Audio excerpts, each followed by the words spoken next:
கனிவான கன்னி தமிழ் பேச்சில் கப்பதாசன்.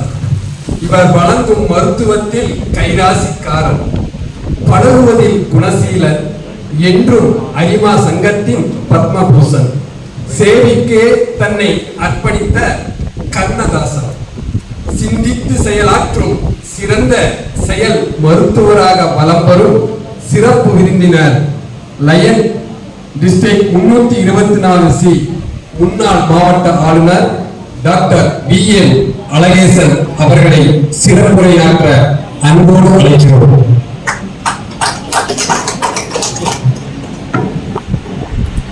நம்ம ஸ்ரீனிவாசன் அவர்கள் பேசுறப்போ சொன்னதுதான் நானும் யாராவது 4 பேர் ஒரு நல்ல வார்த்தையை சொல்ல மாட்டாங்க. கல்லெடுத்து அடிக்கிறான், செல்பால் அடிக்கிறான். நானும் வெக்கவே இல்லாம 42 வருஷமா நானும் இருக்கிற ஒரு இயக்கத்துல இந்த மாதிரி இதை போற பக்கம் அப்படின்னா நல்லா இருக்கும். அவரு என்ன மட்டும் இல்ல, அந்த குத்து விளக்கு ஏற்றத்துக்கு அந்த பெண்மணிகளை அழைக்கின்ற பொழுது சொன்னார், பாரதிதாசன் கண்ட குடும்ப விளக்கு குத்து விளக்கு ஏற்ற வருமாறு அப்படின்னு சொன்னார்.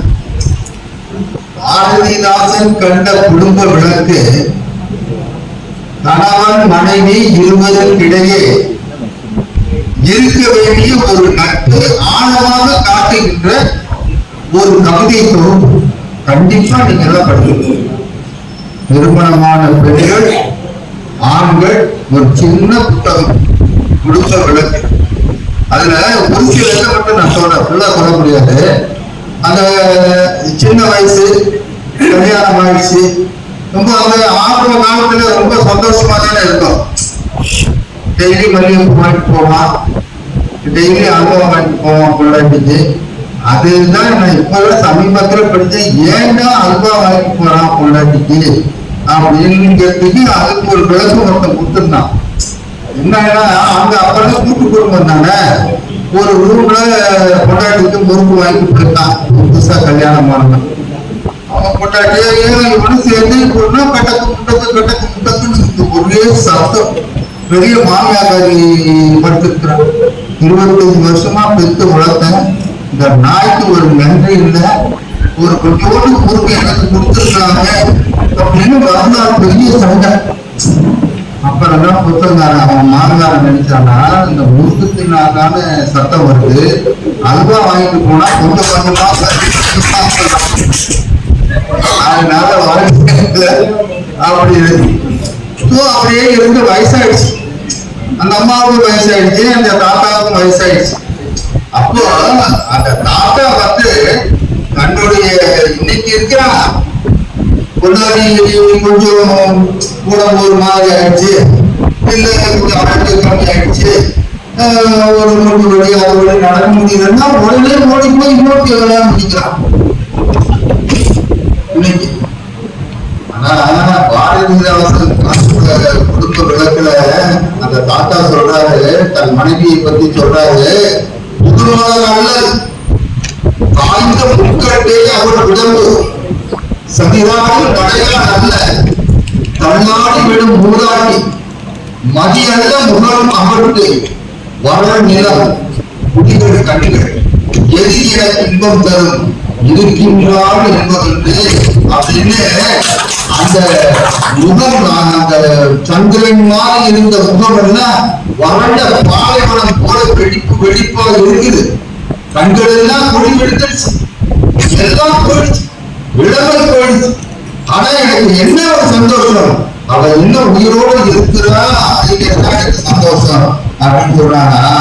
அந்த பாட்டி சொல்றா, பாட்டி புருஷனை பத்தி சொல்றா, அறம் செய்த கையும் ஓயும் மக்களை அன்பால் தூக்கி புறம் சென்ற காலம் ஓயும் செந்தமிழ் புலவர் சொல்லின் திறன் கேட்ட செவியும் ஓயும் செயல் கண்ட கண்ணும் ஓயும் மரபனை சுமக்கும் இந்த பணம் மட்டும் ஓய்வதில்லை.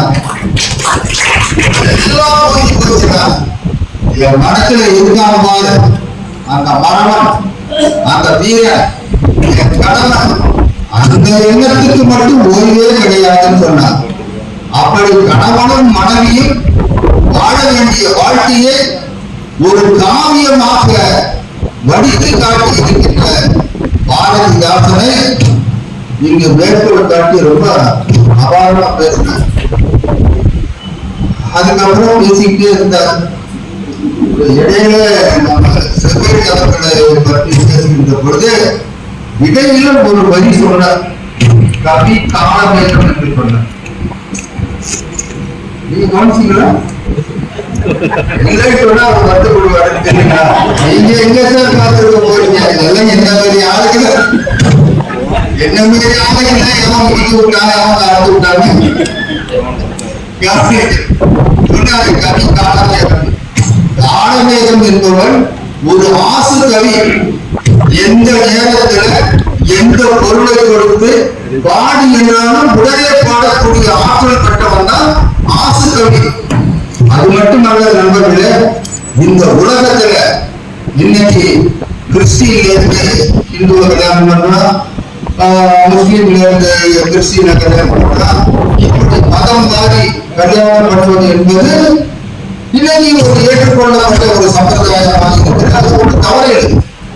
ஆனா முதல்ல இந்த வரலாற்றுல நம்ம இதுல மதம் மாறி கல்யாணம் பண்ணதான் கவி காலமேகம் தான். ஸ்ரீரங்கம் பெருமாள் கோயில்ல சமயகால காலமேகம். அவனுக்கு காதல் யார் மேல வந்துச்சுன்னா திருவானைக்காவல் கோயில்ல ஒரு நடன மங்கையாக இருந்த ஒரு பெண் மீது காதல். அவள் சைவ இனத்தை சைவ பிரிவை சேர்ந்தவள், இவன் வைணவ பிரிவை சேர்ந்தவன். காதல் ரொம்ப முத்தி போச்சு. அந்த முத்தி போனதுக்கு அப்புறம் இவனால ஒன்றும் அவள் இல்லாம காதலி இல்லாம வாழ முடியாதுங்கிற ஒரு நிலை வந்து ஒரு நாள் காதலியை தொடர் போகின்ற பொழுது அவள் சொன்னார், நான் சிவபக்தை, சைவர்களை தவிர வேறு யாரும் என்னை தீண்டக்கூடாதுன்றார். அடுத்த நிமிஷமே நெற்றியில இருக்க நாமத்தை அழிச்சிட்டு விபூதி எடுத்து நல்லா இன்னைக்கே இந்த நிமிடமே நான் சைவனா மாறினேன்னு சொன்னான். நம்ம நினைக்கிற இன்னைக்கு இப்படி ஜாதி விட்டு ஜாதி கல்யாணம் பண்ணுங்க, மதம் விட்டு பண்ணிட்டாங்க. அன்னைக்கு இருந்தது சைவ மதம் அண்டு வைணவ மதம் தான். அது மட்டுமல்ல நண்பர்களே, அவனோட கவி திறமைக்கு எப்படின்னா ஒரே ஒரு சொல், அதன் துணை சொல், அதை வச்சுட்டு ஒரு வெண்பா பாடுறான். தத்தித்தா தாதுதி தத்துதி தூத்தி துதைதி துதைத்ததா தாதுதி தித்தித்த தித்தித்த தாதுது தித்தித்த தெத்தாதோ தித்தித்த தாது. இதுவே நான் மீட்டிங் முடிஞ்சு வந்திருந்தேன். மக்கள் இருக்காங்க,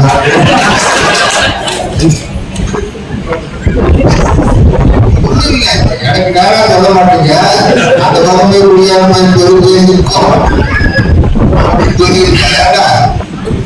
என்ன சொல்றா, ஒரு தாங்கிற ஒரு எழுத்து இந்த விளையாட்டுருக்காங்க. அதாவது ஒரு மலர் விட்டு மலர்த்தாவி தாவி என்று சத்தம் போட்டு கலந்து செல்கின்ற குண்டிய நீ இதுவரை சுமந்த தாதுக்களிலேயே சுமையானது எந்த தாது அப்படிங்கிறதுலாம் மாறலாம். தத்தி தாதாவுதி தத்துதி அப்படின்னு. அப்புறம் அதே மாதிரி கவி காலத்தையும் ஒரு டென்ஷன் பெறும். எப்பொழுதுமே பாத்தீங்கன்னா இந்த கவிஞர்கள் பெரிய பேச்சாளர்கள்லாம் பாத்தீங்கன்னா மேடம் பெரிய பேச்சாளர்னு சொன்னாங்க, அது தெரியல. அந்த உணர்ச்சியின் விளிம்புல தான் இருக்கும். உணர்ச்சியின் விளிம்பு. அதை நீங்க திமிருக்கு சொல்லக்கூடாது. ரொம்ப திமிர் பிடிச்சவன் இவன் சொல்லக்கூடாது. அது செருக்கு. செருக்கு என்பது வேறு, திமிர் என்பது வேறு. தான் கற்ற கல்வியிலும் தான் திறமையின் மேல் அவன் வைத்திருப்பதற்கு பெயர் செருக்கு. ஒண்ணுமில்லாம ஆடுறதுக்கு பேரு திமிரு. அவனுக்கு அந்த செருக்கு வந்து எப்பொழுதுமே இருந்தது.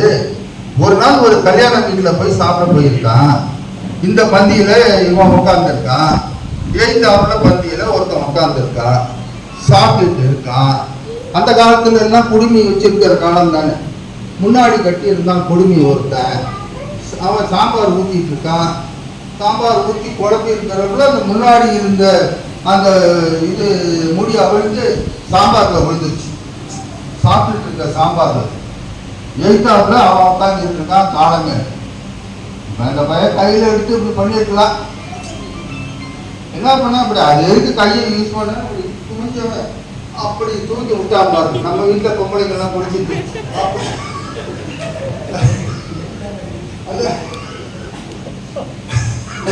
என்ன ஒண்ணு இது எல்லா வீட்லயும் பண்றது தானே. என்ன பண்ணப்போ அந்த பருக்க போய் சோத்து பருக்க போய் காலமேகத்தோட இதுல விழுந்துருச்சு. உடனே சுருக்க வேண்டும் முன்குடுமி சோழியா, சோற்று பொறுப்புழைந்த வாயா, திருக்குடந்தை போட்டானே குரங்கே, உனை ஒருத்தி போட்டாலே வேலை என்று போய். சோழிய மரபுல வந்தவங்களுக்கு சுருக்க வேண்டும் முன்குடுமி சோழியா, சோற்று பொறுப்புழைந்த வாயா. நாய எத்தனை நேரமா சாப்பிட்டுட்டு இருக்க, வாயிலெல்லாம் சோறு பருக்கெல்லாம் காஞ்சி போச்சு, இன்னும் நீ சாப்பிட்டுட்டு இருக்க.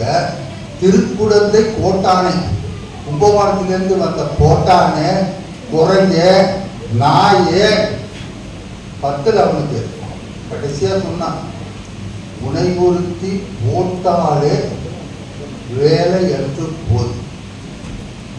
இப்போ உங்களுக்கு குழந்தை பிறகு, ஏமா நீ என்ன குழந்தைம்மா போட்ட அப்படின்னு கேட்பானா? உங்க வீட்டுல நாய் இருக்கு, மாடு இருக்கு, ஆடு இருக்கு, என்ன கேட்பீங்க நீங்க? ஆடு குட்டி போட்டிருக்கு, மாடு கண்டு போட்டிருக்கு, பூனை குட்டி போட்டிருக்கு, இப்படிதான் சொல்றோம். மனிதர்களுக்கு என்ன சொல்லுவோம்? பெற்றோர். பெற்றவர்கள், அதாவது இந்த வார்த்தையே பெற்றவர்கள்ங்கிற வார்த்தையே பெற்றார், குழந்தை பெற்றார். ஆனா காலமேகம் சொல்றான், உனை ஒருத்தி போட்டாலே. 6 அறிவுள்ள மனிதனை 5 அறிவுக்கு கொண்டு போயிட்டான், அகிலனைய மாத்திட்டான். உனை ஒருத்தி போட்டாலே. மாடு குட்டி போட்டுக்கிறா, மாடு கண்ணு போட்டுச்சு, ஆடு குட்டி போட்டுச்சு, பூனை குட்டி போட்டுச்சு, நாயை மோத்தாலும் உனக்கு கொண்டு பத்து போட்டான. உனை ஒருத்தி போட்டாலே. அதுதான் கடைசி வருங்க சூப்பர். வேலையற்று போல், வேற வேலையே இல்லையா அவங்க ஆத்தாளுக்கு, போர் போர் பிள்ளை பெற்றுக்கலாம் அப்படிங்கிற முயற்சியில ஈடுபடு. எதுக்கு சொல்றேன்னா, நீங்க இந்த காலமேகத்தையும் இவருக்கு என்ன சம்பந்தம்னு எனக்கு தெரியாது. எனக்கு பிரச்சனைய, நான் எனக்கு நல்ல நண்பர் இவரு, நான் ரொம்ப மரியாதை வச்சிருக்கேன். இப்ப நீங்க சொல்லியிருந்தா அது கரெக்டா தான் இருக்கும். எந்த வகையில இவரு காலமேகத்தோட ஒத்து போறாரு? ஒரு கவிதைக்கு ஒரு ரைனிங் எதுகை மூலச்சார் எப்படி இருந்து போட்டுங்க. இனி ஒரு மதம் மாதிரி இன்னொரு கல்யாணம் பண்ண முடியாது, ஆல்ரெடி மேரிடு. அதனால அதோட அவருக்கு இனிமை எளிமை அதுதான் அவருடைய இயல் குணம். அந்த எனக்கு அவரை பார்க்கறதுக்குள்ள, நான் ரொம்ப நாளா பார்த்துருக்கேன், எனக்கு பார்க்கறதுக்குள்ள இந்த அந்த காலத்துல ஜெமினி கணேசன் காவல் பொண்ணு இருப்பாங்க, அவன் முகமும் இவர் முகம் கிட்டத்தட்ட ஒன்றாங்க. கேரக்டர் வெவ்வேறு இருக்கான். முன்னாடி இருக்கலாம். பட் இந்த பைபிள்ல ஒரு வாசகம் வார்த்தைக்கு தெரியும், மனிதன் கதவை சாவியினால் இறைவன் ஜன்னலை திறக்கிறான் என்பது அந்த வாசகம். ஒரு வாய்ப்பு உங்களுக்கு மூடப்பட்டால் இன்னொரு வாய்ப்பு ஆண்டவனாலேயே கொடுக்கப்படும். அப்படி ஆண்டவனால் உங்களுக்கு கொடுக்கப்பட்ட ஒரு வாய்ப்பு தான் இந்த அலையன்ஸ் சங்கம் என்பதை இந்த நேரத்தில் நீங்கள் மனதில் வைத்துக் கொள்ள வேண்டும். இத பாருங்க, எலி வளர்ந்தாலும் தனி வளர வேண்டுமா? அதனால சின்னது பெருசு எங்களுக்கு அவ்வளவு பெருசு, எங்களுக்கு இவ்வளவு பெருசுன்னு நீங்க யாரோடும் ஒப்பிட வேண்டிய அவசியமே இல்லை. ஒரு 30-40 வருடத்துக்கு முன்பு அண்ணனுக்கு தெரியுமா தெரியல, ஒரு சிங்கப்பூர் நாட்டுல உண்மையில நடந்தது. 2 அமெரிக்க இளைஞர்கள் அந்த பீச்சில் உட்காந்து ஏதோ ஒரு போதைப் பொருள் கஞ்சாவோ அப்படின்னோ குடிச்சிட்டு இருக்கான். அதை சிங்கப்பூர் போலீஸ் வந்து பிடிச்சிட்டாங்க. பிடிச்ச உடனே சிங்கப்பூர் நாட்டின் சட்டப்படி அந்த இளைஞர்கள் இருவருக்கும் தூக்கு தண்டனை கொடுக்கப்பட்டது. அமெரிக்க நாடு எவ்வளவு அழுத்தம் கொடுக்க முடியுமோ அந்த நாட்டிற்கு அழுத்தம் கொடுக்கிறது. சிங்கப்பூர் என்பது மிகச்சிறிய நாடு, நம்ம நம்ம மாநில அளவு கூட இருக்காது, பாதிதான். அமெரிக்கா நினைத்திருந்தால் ஒரு அரை மணி நேரம் தன் போர்க்கப்பல் சிங்கப்பூர் நோக்கி வந்தாலே சிங்கப்பூர் சரண்டர் ஆகியிருக்கும். ஆனால் எங்கள் நாட்டு சட்டப்படி அவர்களுக்கு தூக்கு தண்டனை என்று சொல்லி அந்த இருவருமே தூக்கிலிடப்பட்டார்கள். ஒரு ஆங்கில படம், எனக்கு பேர் மறந்து போச்சு, இது ரியலா ரொம்ப நடந்தது. அதே போல நமக்கு இருக்கிற அண்டை நாடான ஸ்ரீலங்கா நம்முடைய ஒரு டிஸ்ட்ரிக்ட் அளவுக்கு தான் இருக்கு அந்த இது. ஆனாலும் நம்மால் போய் இன்னைக்கு ஒரு கடுமையான ஒரு வார்னிங் கொடுத்தாலே அந்த என்டையர் ஸ்ரீலங்கா நம்மிடம் சரண்டர் ஆயிடும். ஆனா பண்ண முடியல, ஏன்னா அது ஒரு தனித்துவமான நாடு. ஆக அந்த வகையில நீங்க சின்னதா இருந்தாலும் பெருசா இருந்தாலும் உங்களுக்கென்று ஒரு தனி அமைப்பு, உங்களுக்கென்று ஒரு சட்ட திட்டம், உங்களுக்கென்று ஒரு நிர்வாகம் இருக்கின்ற காரணத்தினால் நீங்கள் யாருக்கும் தாழ்ந்தவர்கள் அல்ல என்பதை நினைவிலே கொள்ள வேண்டும். என்னுடைய ஆரியர் நண்பர் மயில்சாமி அவர்கள் ஃபர்ஸ்ட் கவர்னராக இருந்து இந்த ரிலே ரேஸ்ல பாத்தீங்கன்னா ஃபர்ஸ்ட் ஸ்டார்ட் அப்படின்னு ஒருத்தர் தூக்கி போடணும். அங்க ஒருத்தர் நின்றுட்டு இருப்பான், ஓடிட்டு போய் அந்த பேட்டன் அவன்கிட்ட கொடுத்தோன்னு அவன் அப்படியே ஓட ஆரம்பிப்பான், ரிவர்ஸ்ல வரமாட்டான், மேல மேல மேல அப்படியே ஓடிட்டு. அந்த மாதிரி வெற்றிகரமா ஒரு ஆண்டு ஓடி தன்னுடைய பொறுப்பை நம்ம செவ்வேல் அவர்கள்ட்ட கொடுத்து, செவ்வேல் அடுத்த ஸ்டெப் ஓடுறாரு. அதுக்கு அடுத்தபடி மேடம் அவங்க இவங்க இருந்து ஓடி, இது ஒரு வெற்றி தொடர் ஓட்டம். ஒரு நல்லதொரு துவக்கத்தை மயில்சாமி அவர்கள் துவக்கி இருக்கின்றார். பேசும்பொழுது யாரோ சொன்னாங்க, ஏதோ பஞ்சத்துல மழை வெள்ளங்களை மாற்றவங்களுக்கு இயற்கை உரம்லாம் கொடுத்தாரு. மயில்சாமிகிட்ட மட்டும் தயவு செஞ்சு இயற்கை உரம் வாங்கிறாரு. வெளியில ஒரு மூட்டை 400 ரூபாய் வெர்மி கம்போஸ்ட். நான் வெளியில தான் வாங்கி அந்த தோட்டத்தில் எல்லாம் போட்டுட்டு இருந்தேன். அப்புறம் இவர் பண்றாரு, இவர் பண்றாருன்ட்டு போய் கேட்டானா வேணும் அப்படின்னு. சரி வாங்க அப்படின்னாரு. அங்கே போனேன், ஒரு மூட்டை கேட்டேன், 2 மூட்டையை காப்பில் ஏற்றுறாருன்னாரு. ஏற்றி விட்டான், பணம் கொடுத்தேன். அப்புறமா பார்த்துக்கலாம் வந்துட்டேன்.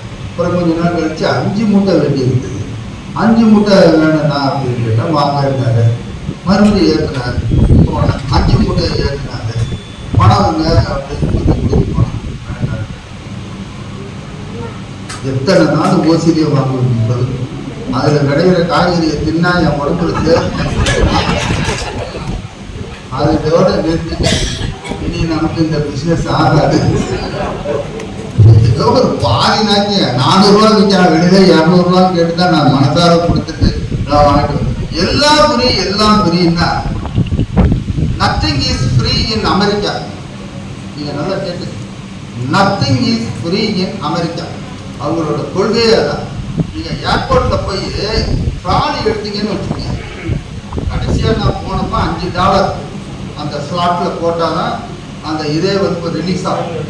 நம்ம ஊர் மாதிரி இங்கே இருக்கிறது மாதிரி போனோம்னா ட்ராலி எடுத்துட்டு போயிட முடியாது. அந்த ஸ்லாட்ல $5 போகும்.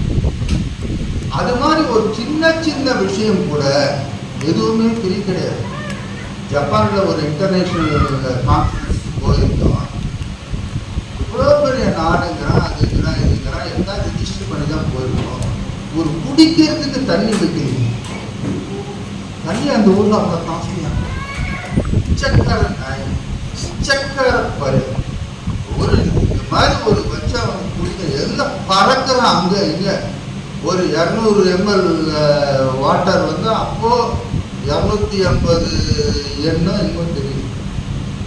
ஒரு தண்ணி ஒரு பேசிக் நீட் அது கூட கிடையாது. எல்லாம் காசு. ஆனால் அவெல்லாம் மணல் விரும்பி அவன் போகிறான், போய் வாங்கி கொடுக்குறான். நமக்கு இந்த 200 ml 250 ரூபா கொடுத்து வாங்கணும்னா மனசு வருமா? 4 நாள் ஆனாலும் பட்டியாக கண்டு சாகலாமே தவிர ஏன்னா இங்கே 5 ரூபாய்க்கு 6 ரூபாய்க்கு விற்கிறது 250 ரூபா போய் குடிக்கிறது. அந்த மாதிரிங்க இந்த அளவுக்கு இல்லைன்னா கூட ஃப்ரீ என்கின்ற ஒரு கான்செப்ட் ஒளி. நான் ஃப்ரீன்னு போனால் அடுத்த வருஷம் வர்றவன் அதையே தான் எதிர்பார்ப்பான். அவன் எனக்கு இது ஃப்ரீயாக கொடுத்தானே, இவன் எனக்கு இது ஃப்ரீயாக கொடுத்தானே, நீ ஒன்றும் கொடுக்கலையே அப்படின்னு கேட்பான். ஏதோ ஒரு நாமினல் அமௌண்ட்னாச்சும் நீங்கள் வாங்கி அந்த வகையில் நீங்கள் வாங்கிட்டு செய்யுங்க. அடுத்தாப்புல என்னுடைய ஆரோக்கிய நண்பர் வாஸ்கோங்கிறது சாதாரணமான ஒரு இது இல்லைங்க. அது ஒன்றும் ஒரு சொல்லில் வடிக்க முடியாத ஒரு பேரழகு ஓவியத்தை கொண்டாந்து நீங்க வச்சு அதை பத்தி பேசுறோம்னா எப்படி பேச முடியும்? அந்த மாதிரி உள்ளதற்கரிய ஆற்றல்களை தன்னுள்ளே கொண்டுள்ள ஒரு மனிதன் தான் எங்க பாஸ்கோ. எடியப்பார் எறும்பப்பார்னு சொன்ன காலம்லாம் மாறி போச்சு.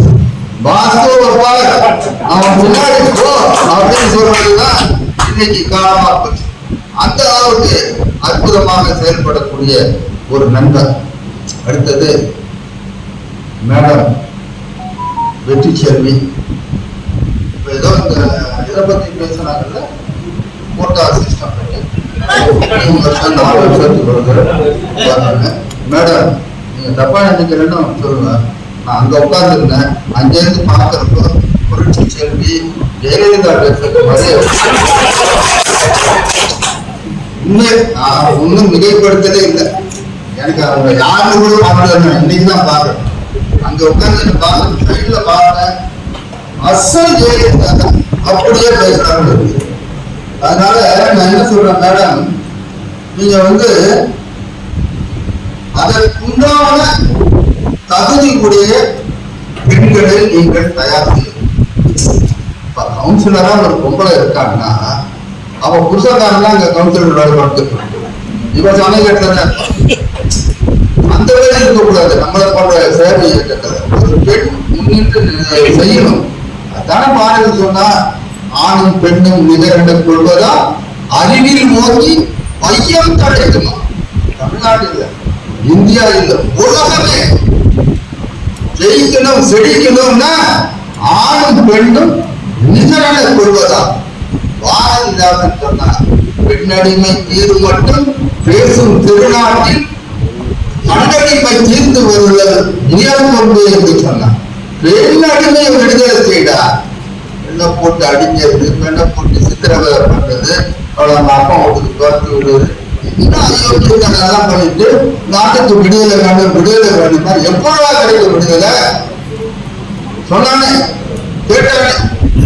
அந்த வகையிலே மேடம் சொன்னாங்க, அவங்க அம்மா ஹஸ்பண்ட் யாரு உங்க ஹஸ்பண்ட் சாருங்களா? ஒரு அதான் ஜெயலலிதா ரொம்ப ரசி கைது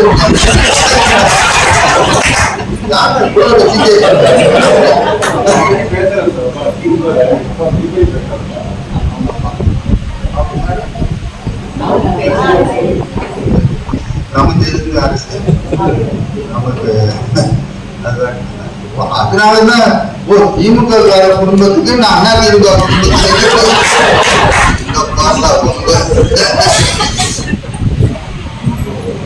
அதனால மேடம் வந்து நல்ல ஒரு புது முயற்சி, நல்ல பண்ண எல்லாருமே ஆதரவா இருப்பாங்க. நல்ல எனக்கு இன்னொன்று பார்த்தீங்கன்னா, ரொம்ப நாள் ஜெபம் என்னோட ஆறு நண்பர் நகமும் சதையும் போல இருக்கும், உடலும் நீரும் போல இருக்கும், மூக்கும் மூச்சு காற்றம் போல இருக்கும். திடீர்னு பிரிஞ்சிட்டோம். இன்னைக்குதான் சந்திச்சோம். என் நண்பர் குலசேகரன் வருஷமாச்சு பார்த்து, அதே சிரிப்பு, அதே இது, அதே மருமா கை கட்டுறது, அதே போடுறது, மாற்றி மாற்றி போடுறது, எதுவுமே மாறாம அப்படியே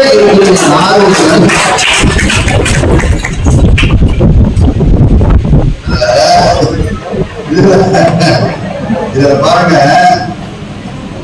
இந்த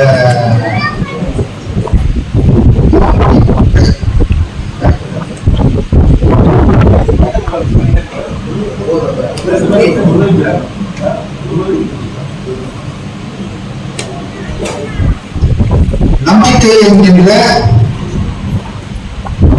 ஒரு ஸ்லோகனை முன் வச்சு இந்த இந்த ஆண்டை துவங்கிருக்கிறார் நம்முடைய செல்வர்கள். வாழ்க்கையில நம்பிக்கைங்கிறது ரொம்ப முக்கியங்க. என்னமோ ஒரு ஆக்சிடென்ட் ஆகுது, நம்ம ரோட்ல டிராவல் பண்ணாம இருக்கோமா, தினம் 10 பேரை போகணும், சம்மந்தமே இல்லாம கட்டியா போதை போறாங்க, நம்ம அதுக்காக ரோட்ல போகாம இருக்கோமா? எவ்வளவு விபத்துக்கள், எவ்வளவு இது இருந்தாலும் கூட பாத்தீங்கன்னா நம்ம ஏன் போறோம்? ஒரு நம்பிக்கை தான். தைரியமா போயிட்டு பத்திரமா போயிட்டு பத்திரமா வந்துடுவோங்கிற ஒரு நம்பிக்கை தான். வாழ்க்கையில அந்த நம்பிக்கை இல்லைன்னா வெற்றி என்பது சாத்தியப்படாது. எனக்கு தெரிஞ்ச ஒரு வீட்டுல புருஷன் விளையாட்டு இருந்தாங்க, கொண்டாடி செத்து போயிட்டாங்க. புருஷன் கொஞ்ச நேரம் ஒரு 5 நிமிஷம் அழுதுட்டு உட்கார்ந்து கொஞ்ச நேரம் கழிச்சு பக்கத்துல இருக்காங்க, கதறி கதறி அழுகலாம். பக்கத்து வீட்டுல 1 மணி நேரம் என்னென்னமோ சொல்லி அவனை சமாதானப்படுத்துறாங்க. அழுகாட்சியை நிறுத்துறது. செத்து போன புருஷன் போய் எப்படி இன்னொரு கல்யாணம் பண்ணதான் போறாங்க. அது ஒரு நம்பிக்கை.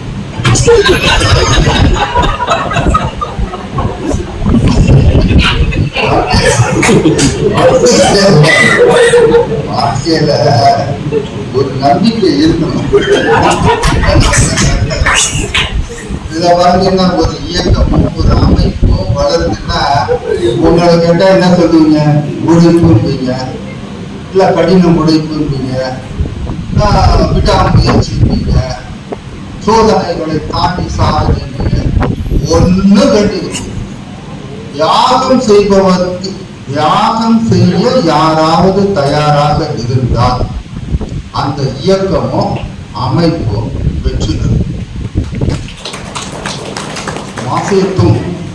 மாசத்துக்கு முன்னாடி நான் சொல்றேன், ரஷ்யாவில் சார் மன்னர்களின் ஆட்சியை ஒழித்து லெனின் தான் பதவிக்கு வந்தார். நல்லாதான் போயிட்டு இருந்தது. வயசாயிடுச்சு லெனினுக்கு. சாக போற ஸ்டேஜ்ல உங்களுடைய வாரிசு யாருன்னு கேட்டான் மக்கள் எல்லாம். லெனின் தன்னுடைய மனைவியையோ மகனையோ மகளையோ என் வாரிசு என்று சொல்லவில்லை.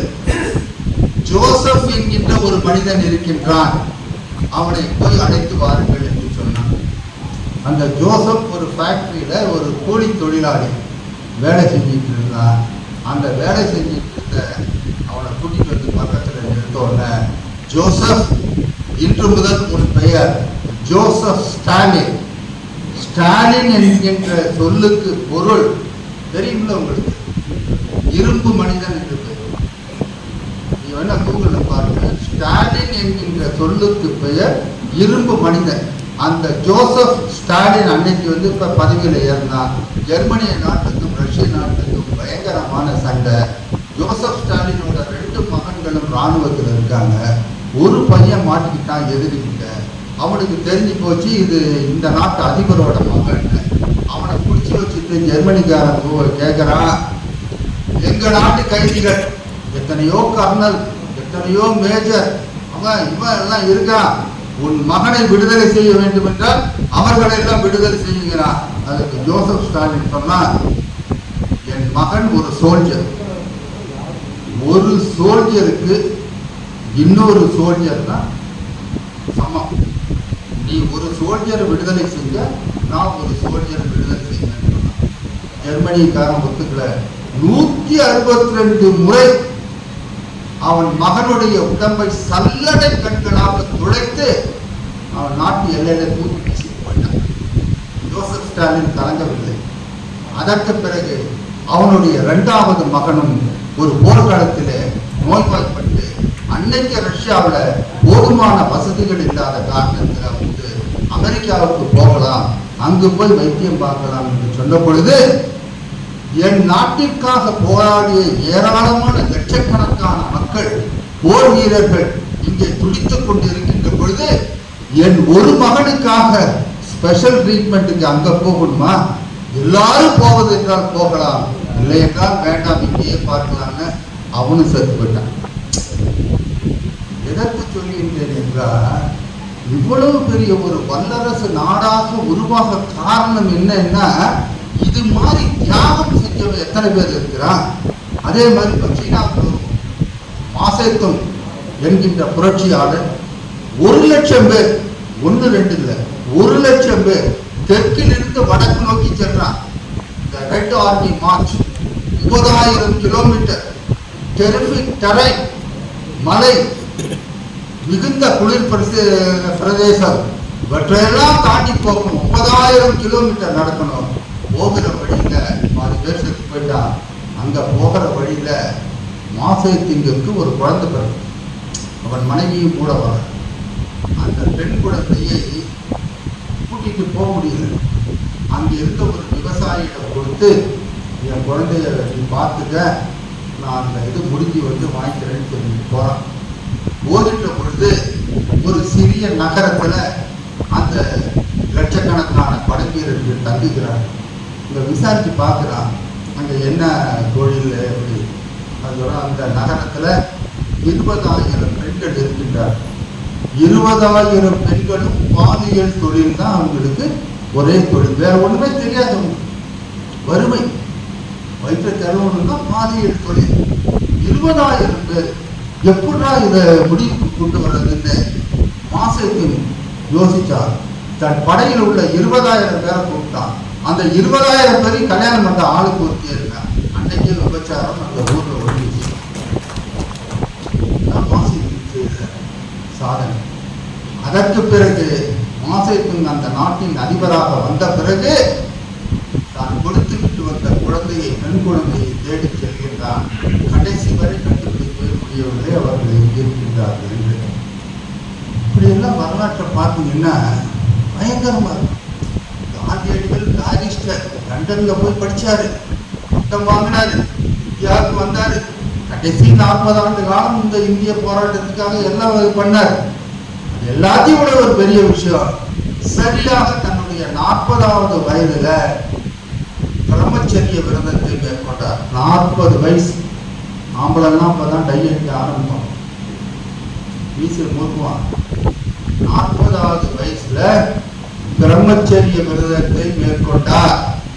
அந்த 40 அந்த மீதமுள்ள அவர் வாழ்ந்த காலம் முழுவதும் ஒரு சுண்டு விரல் கூட அவர் மனைவியை தூண்டியதில்லை. காந்தியடிகளுக்கு பிறந்த குழந்தைகள் எல்லாம் அந்த அம்மா கஸ்தூரிபாய்க்கு இவருக்கு 40 வயது வருவதற்கு முன்பு பிறந்த குழந்தைகள்.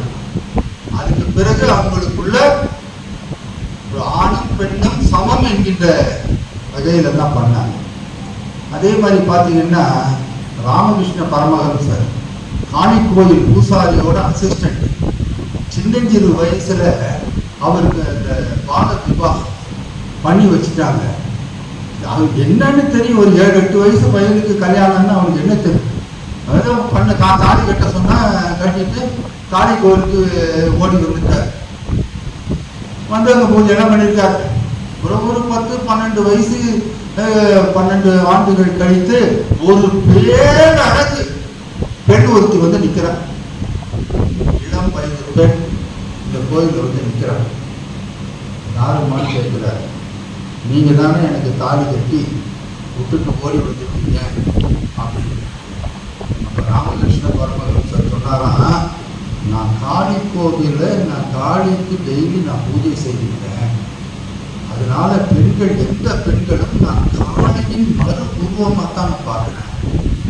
அவளோடு இல்லற வாழ்க்கையை வாழ்வது என்பது என்னால் நினைத்து கூட பார்க்க முடியாது என்று சொன்னதற்கு அந்த தாய் சாரதா சொன்னார், இல்லற சுகத்துக்காக நான் இங்க வரல, உங்களோடு சேர்ந்து நானும் இறைப்பணியில ஈடுபடணும்னு சொல்லிட்டு அவர் சொன்னோன்னு தான் அணிந்திருந்த உத்தராட்சமான படிகமான எல்லாம் அம்மா கழுத்துல போட்டு சாஷ்டாகமா அந்த அம்மா கொண்டாட்டி காலில் நீட்ட நெடுஞ்சான் கடையா விழுந்து வணங்கி, தாயே இல்ல இறைப்பணியில 2 பேரும் சேர்த்து பண்றாங்க. இப்படிதான் ராமகிருஷ்ண பரமஹம்சர் பெண்ணுக்கு முக்கியத்துவம் கொடுத்தார். ராமகிருஷ்ண பரமஹம்சர் மட்டும் காலில் விழுகல, முருகன் காலில் விழுந்தானா, முருகன் காலில் விழுந்தானா. கந்தர் அனுபூதியில அருணகிரிநாதர் சொல்றார், போய் சொல்லுவாரா, பணியா என வள்ளி பதம் பணியும் தனியா அதிமோக பராபரமே பராபரணே என்று சொல்கின்றார். வள்ளி காலில் சாஷ்டாங்கமா விழுந்து முருகன் வணங்கினாரா புராணம் சொல்லு. அதனால இப்ப நீங்க போனோம்னா முதல் வேலையா